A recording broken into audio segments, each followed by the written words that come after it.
દરરોજ ઘઉં ચણા સહિતની આવકથી ઉભરાતું જામનગરનું હાપા માર્કેટિંગ યાર્ડ આજે અન્ય દિવસોની સરખામણીએ ખાલીખમ જોવા મળ્યું હતું. કારણ કે એકાએક ખેડૂતો પોતાની ખેત પેદાશો વેચવાથી વિમુખ બનતા જામનગર યાર્ડમાં ખેત પેદાશોની આવકમાં મોટો કડાકો નોંધાયો હતો. આજે માત્ર 1030 જ ખેડૂતો પોતાની જણસો વેચવા માટે આવ્યા હતા. પરિણામે યાર્ડમાં 47,386 મણ જેવી આવક નોંધાઈ હતી.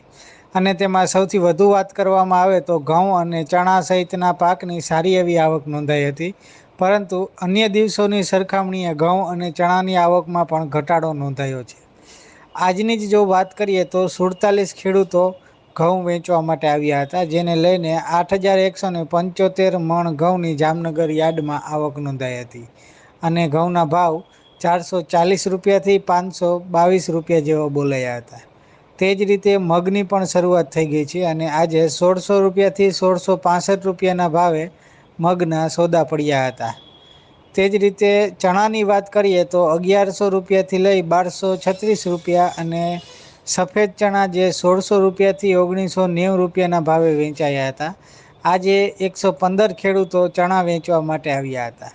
જેના પરિણામ સ્વરૂપે 5870 મણ જેવી ચણાની આવક નોંધાઈ હતી. તો મગફળી અને કપાસ સહિતના પાકની પણ જામનગર યાર્ડમાં સારી એવી આવક નોંધાઈ હતી. અન્ય દિવસોની સરખામણીએ મગફળીની આવકમાં વધારો નોંધાયો છે, પરંતુ ભાવ હજુ પણ યથાવત રહેતા ખેડૂતોમાં કચવાટ જોવા મળી રહ્યો છે. 1050 રૂપિયાથી 1165 રૂપિયાના ભાવે મગફળી જાડી અને ઝીણી વેચાયા હતા. અને 44 ખેડૂતો મગફળી વેચવા માટે આવતા 2062 મણ મગફળીની જામનગર યાર્ડમાં આવક નોંધાઈ હતી.